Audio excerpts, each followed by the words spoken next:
Hello friends, कैसे आप सब। उम्मीद करता हूँ आप सब अच्छे से होंगे। इस वीडियो में हम डिस्कस करने वाले हैं ब्लूम्स टैक्सोनॉमी। शुरू करने से पहले आपसे रिक्वेस्ट है, अगर आप मेरे चैनल पे नए हैं तो चैनल को सब्सक्राइब कीजिए। तो चलिए शुरू करते हैं बिना अपना वक्त गवाए हुए।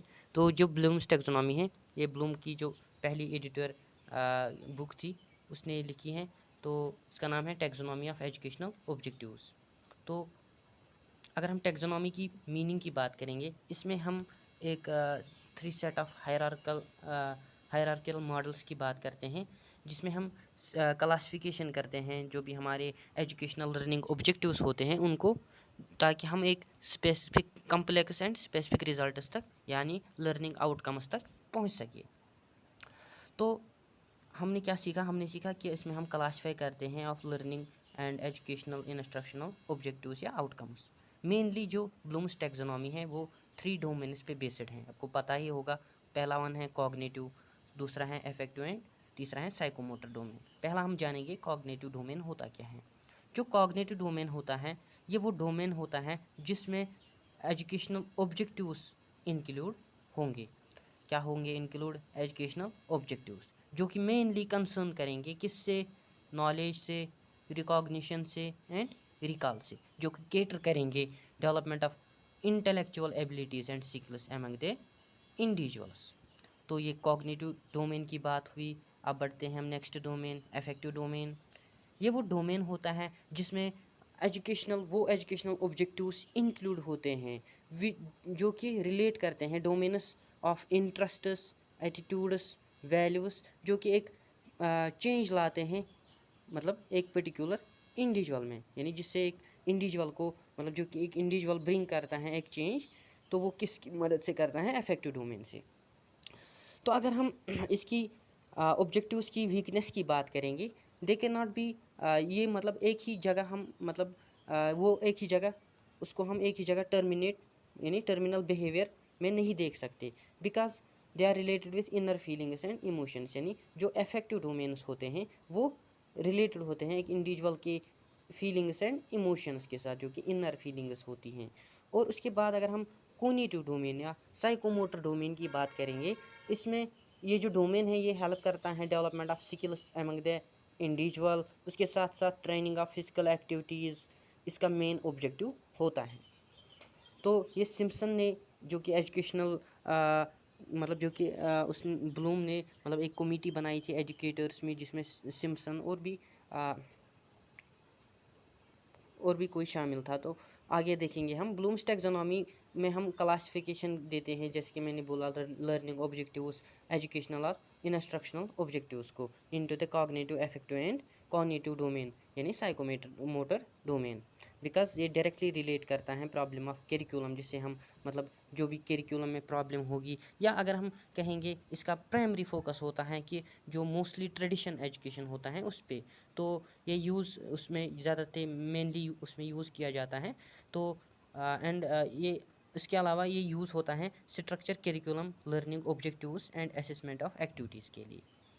तो आगे बढ़ते हैं, आप यहाँ पे देख सकते हैं कॉग्निटिव डोमेन में पहले जो इंडिविजुअल होता है उसको, उसके पास नॉलेज आती है, वो नॉलेज को कंप्रेहेंड करता है, उसके बाद नॉलेज को अप्लाई करता है, उसके बाद नॉलेज को एनालिसिस करता है, उसके बाद उस नॉलेज की सिंथेसिस करता है, उसके बाद उस नॉलेज को एवेल्युएशन करता है।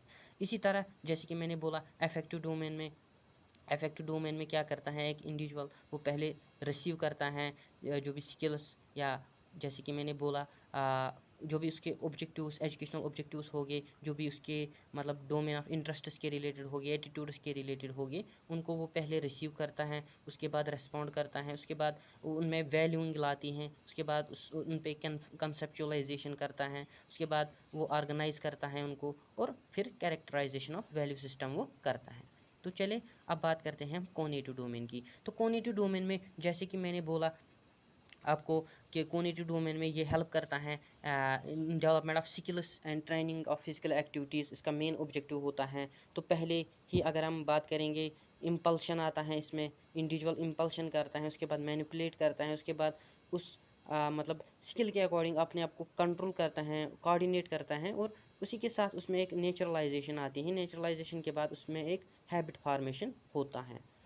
तो चलें आगे बढ़ते हैं, हम जानते हैं हम एक एक करके कॉग्निटिव डोमेन में कौन कौन से मतलब डोमेन्स आते हैं और अफेक्टिव में और कॉग्निटिव में। तो ये तीनों हम डिस्कस करने वाले हैं। अगर हम कॉग्निटिव डोमेन की बात करते हैं, डायरेक्टली हम कॉग्निटिव पे आते हैं। तो जो बेंजामिन ब्लूम है उसने कॉग्निटिव डोमेन को 6 कैटेगरीज में अरेंज किया है। पहला इसने बोला है नॉलेज यानी ये लोवेस्ट लेवल होती हैं, यानी ऑब्जेक्टिव्स की जो कि बिलोंग करते हैं कॉग्निटिव डोमेन से, तो ये इनकी लोवेस्ट लेवल होती हैं। और जो नॉलेज ऑब्जेक्टिव्स होते हैं उसमें इन्वॉल्व करते हैं यानी recall of specific and universal and recall of method and progress. इसमें मतलब जो इंडिविजुअल होता है वो रिकॉल करता है, वो मेथड्स को रिकॉल करता है, वो प्रोसेस को रिकॉल करता है, वो पैटर्न को रिकॉल करता है, और स्ट्रक्चर मतलब पैटर्न को फिर स्ट्रक्चर सेटिंग देता है। उसके बाद इसके अलावा जो टीचर होता है वो प्लान करता है सिचुएशंस लर्नर के लिए, क्योंकि लर्नर रिकॉल कर सके, रिकॉग्नाइज कर सके traditional classifications, criteria, principles and theories को। तो अब नॉलेज के पिक अपने मतलब स्पेसिफिक पार्ट्स हैं। पहले ही जो नॉलेज हैं इट इज़ स्पेसिफिक्स। तो नॉलेज स्पेसिफिक्स कैसी हैं, मीन्स हम नॉलेज को रिकॉल करते हैं स्पेसिफिक टर्मिनोलॉजी से, यानी हम इसमें फैक्ट्स को रिकॉल करते हैं, इंफॉर्मेशन को रिकॉल करते हैं। तो ये भी अपने पार्ट्स में डिवाइड हुआ है, जैसे कि नॉलेज ऑफ इसमें पहले आता है knowledge of terminology. Knowledge of terminology ये वो नॉलेज होती हैं जो बेस्ड अपॉन होती हैं verbal and non verbal references पे। तो इसमें इंक्लूड होते हैं एक मतलब इसमें एट्रीब्यूट्स, क्वालिटीज़ एंड रिलेशंस एक इंडिविजुअल के इंक्लूड होते हैं जो कि वो मतलब एक्वायर करता है। अगर हम नॉलेज ऑफ स्पेसिफिक फैक्ट्स की बात करेंगे, जो स्पेसिफिक इंफॉर्मेशन होती हैं like information regarding the events, regarding the dates, regarding the persons, तो इसमें ऐसे स्पेसिफिक फैक्ट्स आते हैं, ऐसे स्पेसिफिक इवेंट्स आते हैं, तो इसे हम कहेंगे नॉलेज ऑफ स्पेसिफिक फैक्ट्स, जिसमें हम फैक्ट्स के रिलेटेड, स्पेसिफिक डेट्स के रिलेटेड, स्पेसिफिक पर्सनस या प्लेसेस के रिलेटेड जाने, तो इन्हीं स्पेसिफिक फैक्ट्स को हम रिकॉल करते हैं। तो अगर हम नॉलेज की बात करेंगे, यहाँ पे लिखा गया है knowledge of ways and means of dealing with all aspects. तो ये इसका मीनिंग क्या है, जो नॉलेज होती है मतलब उस नॉलेज को ऑर्गेनाइज या स्टडी या जज या क्रिटिसाइज करेंगे हम, तो उसकी कोई मतलब इसकी कोई स्पेसिफिक्स होगी, यानी इसमें मेथड्स ऑफ इंक्वायरी इंक्लूड होगी, यानी हम पहले इंक्वायरी करेंगे, उसके बाद उसको क्रोनोलॉजिकल सीक्वेंस में चेक करेंगे, उसके बाद उसके स्टैंडर्ड्स ऑफ जजमेंट्स चेक करेंगे, और उसके साथ साथ उसके पैटर्न्स ऑफ ऑर्गेनाइजेशन भी चेक करेंगे, जिनको हम इंटरनली ऑर्गेनाइज कर सकते हैं। तो चलिए हम बात करते हैं कंप्रहेंशन की। कंप्रहेंशन इंडिकेट करता है हमें लोवेस्ट लेवल ऑफ अंडरस्टैंडिंग, यानी जो कंप्रहेंशन होते हैं उसे हम लोवेस्ट लेवल ऑफ अंडरस्टैंडिंग कहेंगे, क्योंकि ये भी बेस्ड अपॉन होती है नॉलेज। क्योंकि हमको पता है मतलब अगर कंप्रहेंशन नहीं होता तो जो नॉलेज होगी वो फिर नहीं होगी, अगर कंप्रहेंशन होगा तो नॉलेज भी होगी, तो इन दोनों के दरमियान आपस में रिलेशन है। तो अगर हम कंप्रहेंशन की बात करेंगे तो कंप्रहेंशन को हम इस तरीके से समझेंगे कि ये एक बेसिक अंडरस्टैंडिंग होती है। किन की बेसिक अंडरस्टैंडिंग होती हैं? फैक्ट्स, आइडियाज़, मेथड्स, प्रोसेस या प्रिंसिपल्स और थ्योरीज़ की, जिसे हमें क्या रिज़ल्ट मिलता है कि लर्नर को क्या कम्युनिकेट किया गया लर्नर के साथ, उसने उसको कैसे समराइज़ किया, उसने उसको कैसे इंटरप्रेट किया, उसने इसको कैसे एक्सप्लोरेट किया। तो ऐसी चीज़ें हम कंप्रहेंशन नॉलेज में देखने को मिलते हैं। अगर हम कंप्रहेंशन नॉलेज की बात करेंगे तो इसमें पहले ही ट्रांसलेशन आता है, जैसे कि हम ट्रांसलेट करते हैं समराइज़ करके एक लैंग्वेज से दूसरी लैंग्वेज तक। तो हम ट्रांसलेशन करते हैं नॉलेज को लेवल ऑफ एब्स्ट्रैक्शन से लेकर मतलब एब्स्ट्रैक्ट लेवल तक हम उसको ट्रांसलेट करते हैं, और हम उसमें level of ability to summarise देखते हैं। उसके साथ साथ हम देखते हैं ability to translate from symbolic forms to another, यानी एक इंडिविजुअल कैसे मतलब ट्रांसलेट करेगा एक अपनी नॉलेज को सिम्बॉलिक फॉर्म से एक अनदर फॉर्म तक। तो दूसरी तरीके से अगर हम बात करेंगे जो कंप्रहेंशन में मतलब इंक्लूड हैं ability to change from verbal to another, यानी इसमें हमें देखने को मिलता है वर्बल से अनदर फॉर्म तक हम नॉलेज को चेंज कर सकते हैं। अगर हम इंटरप्रिटेशन की बात करेंगे, इंटरप्रिटेशन मीन्स मतलब एग्जांपल्स देने, यानी एक्सप्लेन करना, डिस्क्रिमिनेट करना, क्लासीफाई करना या अरेंज करना। तो इसमें हम वेरीफाई करते हैं या जनरलाइज करते हैं। अब करते हैं बात एप्लीकेशन की। तो एप्लीकेशन में हमें क्या करना होता है, जो भी आपने एब्स्ट्रैक्शंस इन पर्टिकुलर या कंक्रीट में आपने गेन किए, या सिचुएशंस जो भी आपको आई उससे आपको आइडियाज़ मिले, या रूल्स सीखे आपने, या प्रोसीजर्स आपने सीखे, या आपने मेथड्स को जनरलाइज किया, तो जो ये भी फैक्ट्स हो गए, प्रिंसिपल्स हो गए, जो भी आपने रूल्स अडाप्ट किए, जो भी आपने रूल्स मेथड्स आइडियाज़ सीखे, उनको आपको अब अप्लाई करना है। तो इसके भी अपने 3 लेवल्स हैं। यानी पहले हम, अगर हम नॉलेज को अप्लाई करना होगा, पहले हम जनरलाइज करेंगे फैक्ट्स को, लॉज को, प्रिंसिपल्स को और थ्योरीज को। उसके बाद हम प्यूपल्स, जो भी इंडिविजुअल की वीकनेस होगी, उसको डायग्नोसिस करेंगे। उसके बाद हम अप्लाई करेंगे, यानी जो भी कंटेंट्स हो गए और जो भी लॉस हो गए प्यूपल्स, और जो भी कंटेंट्स होंगे उनको हम अप्लाई करेंगे। यानी हम उन्हीं के अकॉर्डिंग, यानी अगर हम प्यूपल्स की जो वीकनेस होंगी वो डायग्नोज करेंगे, उसके बाद हम उसी के अकॉर्डिंग कंटेंट्स और लॉस प्रोवाइड करेंगे प्यूपल को। उसके बाद अगर हम नॉलेज ऑफ कन्वेंशंस की बात करेंगे, ये वो नॉलेज होती हैं जिसको हम कैरेक्टरिस्टिक वेज में ट्रीट कर सकते हैं, प्रेजेंट कर सकते हैं आइडियाज़ में और फिनोमिनाज में। जैसे कि स्टूडेंट को कॉन्शियस करना, correct form of usage of speech in writing, यानी स्टूडेंट अगर मतलब राइटिंग में उसको कोई मतलब कमी है तो उसको मतलब करेक्ट करना। तो अगर हम knowledge of trends and sequences की बात करते हैं, तो इसमें वो नॉलेज आते हैं, इसमें प्रोसेस हमें देखने को मिलती हैं, डायरेक्शंस हमें देखने को मिलते हैं, मूवमेंट्स ऑफ फिनोमिनाज देखने को मिलती हैं with respect to time. For example, understanding of the continuity and development of Indian culture, यानी अगर आपको इंडियन कल्चर को अंडरस्टैंड करना है तो हम उसको कंटिन्यूटी एंड उसकी जो डेवलपमेंट होगी वो मतलब अंडरस्टैंड करने की कोशिश करेंगे। तो ये नॉलेज जो है वो ये एक ट्रेंड एंड सीक्वेंसेस फॉलो करती हैं। अगर हम नॉलेज ऑफ क्राइटेरिया की बात करेंगे, ये वो नॉलेज होती हैं जिसमें बहुत सारे facts, principles, opinions and conduct को टेस्ट और जज किया जाता है। तो इसमें हम मतलब जजमेंट मतलब बेस्ड हैं ये, जिसमें हम अगर हम क्राइटेरिया, नॉलेज ऑफ क्राइटेरिया की बात करेंगे, for example knowledge of criteria ये होती हैं इवाल्युएशन ऑफ रिक्रिएशनल एक्टिविटीज़, यानी हम रिक्रिएशनल एक्टिविटीज़ को इसमें इवालुएट करते हैं।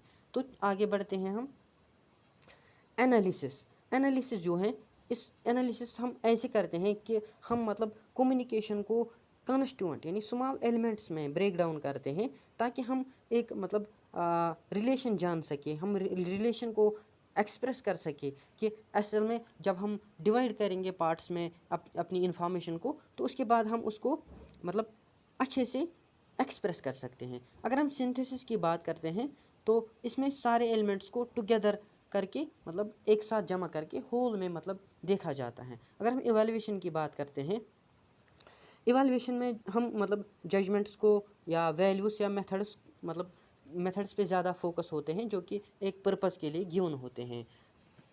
चलिए हम बात करते हैं हम अफेक्टिव डोमेन की। उसके जो मेन पहले हम जानने की कोशिश करेंगे अफेक्टिव डोमेन असल में होता क्या है। जो अफेक्टिव डोमेन है, एक कंसर्न करते हैं with interests, emotions and appreciation and attitudes and mental tendencies of the individuals. तो इसमें हम क्या देखते हैं, इसमें हमें इमोशंस, एप्रिसिएशन या इंटरेस्ट या एटीट्यूड्स हम देखते हैं किसके, इंडिविजुअल के। तो ये टीचर की मतलब ड्यूटी होती है to develop the maximum affective domain of individual by affective objective जो भी होंगे उन्हीं से मतलब एक इंडिविजुअल में मतलब ये टीचर की ड्यूटी होती है कि वो अफेक्टिव डोमेन प्यूपिल में डेवलप करे। तो इस अफेक्टिव डोमेन में भी मतलब अपनी टाइप्स हैं। इस अफेक्टिव डोमेन के भी पहले हैं रिसीविंग, यानी अफेक्टिव डोमेन में पहले आप रिसीव करते हो, आप मतलब रिप्रेजेंट करते हो इनिशियल कैटेगरी ऑफ ऑब्जेक्टिव्स जो कि बिलोंग करते हैं अफेक्टिव डोमेन से। यानी receiving means people will receive, यानी जो भी आप पीपल के दोगे मतलब आप पीपल को कोई नॉलेज दोगे तो वो रिसीव करेगा। तो it is directly concern with the sensitivity of the people, जो कि आकर होती है in presence of some activity और स्टिमुलस, यानी जब मतलब जो कि होती हैं प्रेजेंस ऑफ सम एक्टिविटी और स्टिमुलस, जब हमें मतलब लगे कि मतलब इंडिविजुअल ने अच्छी तरीके से स्टिमुलस वापस दिया तो हमको ये अच्छी तरीके से समझ आएगा कि उसने अच्छी तरीके से रिसीव किया है। तो इसमें हम इंक्लूड करते हैं inculcation of certain ideas, attitudes, values और आइडियाज़। तो ये हमें इसमें देखने को मिलते हैं। अगर हम अवेयरनेस ऑफ फिनोमेना की बात करेंगे तो अगर हम स्पेसिफिक डिस्क्रिमिनेशन और रिकॉग्निशन की बात करेंगे, ये मेनली हमें किस में देखने को मिलते हैं, अवेयरनेस ऑफ फिनोमेना में। तो ये कैरेक्टरिस्टिक्स इसमें हम देखते हैं ऑब्जेक्ट के, तो ये कैरेक्टरिस्टिक्स कैसे प्रभाव करते हैं एक इंडिविजुअल को, ये हमें इसमें देखने को मिलते हैं। तो अब आते हैं विलिंगनेस टू रिसीव फिनोमेना, यानी जब इंडिविजुअल विलिंग होता है, जब भी आप उसको कुछ मतलब देना चाहते हो, कुछ नॉलेज शेयर करना चाहते हो उसके साथ, तो वो विलिंग होगा उस नॉलेज को रिसीव करने के लिए। तो वो उस हिसाब से मतलब स्टिमुलस भी फिर अच्छे से देगा। अब करते हैं हम बात रेस्पॉन्डिंग की। जो रेस्पॉन्डिंग होती है जब लर्नर रिसीव करता है इंफॉर्मेशन या नॉलेज या आइडिया कुछ भी, तो वो एक पर्टिकुलर आइडिया और इवेंट मतलब उसकी मतलब जब मतलब लर्नर एक मतलब पर्टिकुलर आइडिया और इवेंट मतलब अटेंड करता है तो वो एक रेस्पॉन्ड करता है एक्टिवली एज पॉसिबल एज मतलब उसका एक्टिव बिहेवियर का रोल हमें देखने को मिलता है। यानी ओबेइंग वो करता है, हमें आंसरिंग वो करता है, रीडिंग वो करता है, डिस्कस करता है वो, या रिकॉर्ड करता है, राइट करता है, या रिएक्ट करता है एज ए स्टिमुलस। तो इसमें भी मतलब पहले ही मतलब इसमें भी कुछ लेवल्स हमें देखने को मिलते हैं। ओबीडियंस फॉर रेस्पॉन्डिंग, तो इसमें जो लर्नर ओबीडियंस होते हैं मतलब लर्नर जो होता है वो ओबीडियंस होता है रेस्पॉन्स करने के लिए, या इसमें मतलब कंप्लेंट्स होती हैं बेटर देन द ओबीडियंस। तो दूसरा हमें ये देखने को मिलता है कि learner is willingness to respond. तो हियर हम ये देखते हैं कि सफिशेंटली लर्नर को विलिंग होना ज़रूरी है, या अगर वो विलिंग नहीं है तो क्यों नहीं है, उसका मतलब जो फियर होगा वो होगा फियर ऑफ पनिशमेंट, या उसका अपना ही फियर होगा। अगर हम सेटिस्फेक्शन इन रेस्पॉन्स की बात करेंगे, इस लेवल में जो लर्नर होता है वो मतलब सेटिस्फेक्शन और प्लेजर पे रेस्पॉन्ड देता है। यानी जब लर्नर को अपनी सेटिस्फेक्शन होती है, जब लर्नर को अपनी प्लेजर होती है, तो वो फिर उसी के हिसाब एक्ट करता है। तो जब लर्नर को लगता है मेरी मतलब उसमें सेटिस्फेक्शन है, तो वो फिर उसी के अकॉर्डिंग एक्ट करता है। चलिए बात करते हैं वैल्यूइंग की। वैल्यूइंग क्या होती है, रिसीविंग एंड रेस्पॉन्डिंग, यानी इसमें रिसीविंग इंक्लूड है और रेस्पॉन्डिंग जो भी आपने मतलब जो भी इसमें मतलब कैटेगरी होती हैं, इसमें मतलब मेनली रिसीविंग एंड रेस्पॉन्डिंग पे फोकस होती है। यानी वैल्यू जो होते हैं वो डिपेंड होते हैं रिसीविंग एंड रेस्पॉन्डिंग में। तो इसमें वर्थ ऑफ थिंग, फिनोमिना और बिहेवियर देखा जाता है। तो और लर्नर जो होता है वो मतलब different value patterns, different ideas, different events, objectives बनाते हैं। तो ये वैल्यू भी मतलब 3 पार्ट्स में डिवाइड हुआ है। इसमें इंडिविजुअल पहले क्या करता है, वो एक्सेप्ट करता है वैल्यू, यानी जो भी वैल्यूज़ होंगे उनको वो मतलब एक्सेप्ट करेगा। उसके बाद वो प्रेफरेंस देगा, यानी उसको कौन से वैल्यूज़ मतलब वो प्रेफर करेगा, अपने हिसाब से वो प्रेफरेंस देगा किन वैल्यूज़ को। उसके बाद वो कमिटमेंट टू द वैल्यू, यानी वो अपने मतलब वैल्यूज़ तय करेगा। तो वो अपने जो उसकी कमिटमेंट होगी वो उसको मतलब एक मतलब फिक्स करेगा। उसके बाद उसका जो बिहेवियर होगा वो उसी के अकॉर्डिंग उसको गाइड करेंगे। तो उसके बाद अगर हम ऑर्गेनाइजिंग की बात करेंगे, इसमें जो स्टूडेंट होते हैं वो क्या करते हैं, वो मतलब डिफरेंट वैल्यूज़ को एक साथ ला के इंफॉर्मेशन और आइडियाज़ को एकोमोडेट करता है ओन स्कीमास के थ्रू। तो स्टूडेंट इसमें कंपेयरिंग करता है, रिलेट करता है और एलाबरेट करता है जो भी उसने सीखा होगा। उसके बाद कैरेक्टराइजेशन की बात करते हैं। इस स्टेज में जो स्टूडेंट्स होते हैं वो क्या करते हैं, वो ट्राई करते हैं बिल्ड एब्स्ट्रैक्ट नॉलेज। तो ये आपको इसमें याद रखना है। तो अब करते हैं बात साइकोमोटर और कॉग्निटिव ऑब्जेक्टिव और डोमेन की, कॉग्निटिव ऑब्जेक्टिव्स और डोमेन। तो साइकोमोटर ऑब्जेक्टिव जो होते हैं वो ये कंसर्न करते हैं training of students, physical activities and development of skills, जैसे कि मैंने आपको पहले बोला। इसमें इंक्लूड होता है इम्पल्सिव मैनिपुलेशन, कंट्रोल करता है एक इंडिविजुअल, कोऑर्डिनेट करता है, नेचुरलाइजेशन ऑफ हैबिट फॉर्मेशन होती है एक इंडिविजुअल की। पहले ही अगर हम परसेप्शन की बात करेंगे, पहले इंडिविजुअल जो होता है वो परसीव करता है activities relating to their senses. तो इसमें जो मेजर ऑब्जेक्टिव्स होते हैं, जो भी इवेंट्स होते हैं, ऑब्जेक्ट्स होते हैं, वो मेजर रोल प्ले करते हैं इस डोमेन में। तो आगे बढ़ते हैं। जो परसेप्शन होती है तो इसे हम टर्म करते हैं रियल एक्सपीरियंस के साथ।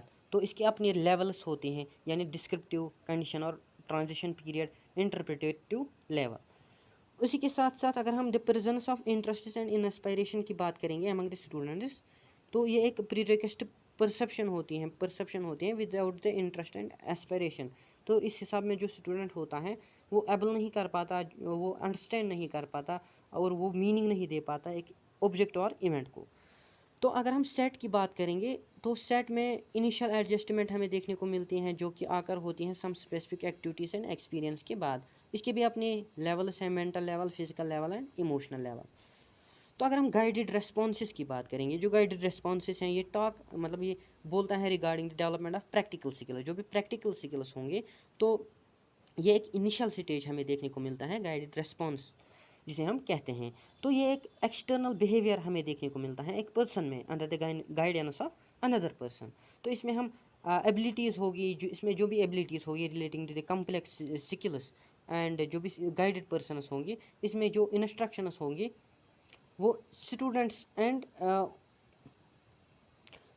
स्टूडेंट्स को दिए जाएंगे और स्टूडेंट्स उसी के अकॉर्डिंग फिर रिएक्ट करेंगे। तो अगर हम मैकेनिज़्म की बात करेंगे, मैकेनिज़्म वो लेवल हैं जिसमें हमें self confidence, skills for doing some task देखने को मिलता है स्टूडेंट्स में। तो ये वो कंडीशन होती हैं जो हेल्प करते हैं स्टूडेंट्स को रेस्पॉन्ड करने में प्रॉपरली। तो कम्प्लेक्स ओवर्ट रेस्पॉन्ड ये क्या होती हैं, ये एक हाईएस्ट लेवल होती हैं साइकोमोटर डोमेन की।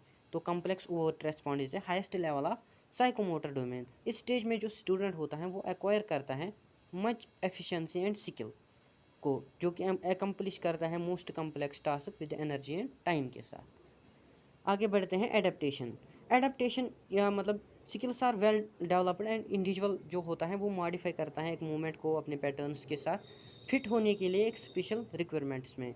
तो अगर हम कीवर्ड्स की बात करेंगे, इसमें जो स्टूडेंट होता है वो अडेप्ट करता है, वो चेंज करता है, वो मॉडिफाई करता है, ये आपको याद रखने हैं। उसके बाद अगर हम ओरिजिनेशन की बात करेंगे, ये डील करता है creating new movements and patterns, यानी इसमें हम क्रिएशन ऑफ न्यू मूवमेंट्स देखने को मिलते हैं एक पर्टिकुलर सिचुएशन और स्पेसिफिक प्रॉब्लम में फिट होने के लिए। तो अगर हम कीवर्ड्स की बात करेंगे, इसमें स्टूडेंट अरेंज करता है, बिल्ड करता है, कंबाइन करता है, कंपोज करता है, कंस्ट्रक्ट करता है, क्रिएट करता है और डिज़ाइन वगैरह ये हमें देखने को इसमें मिलता है। अब हम बात करते हैं हारोस व्यू की।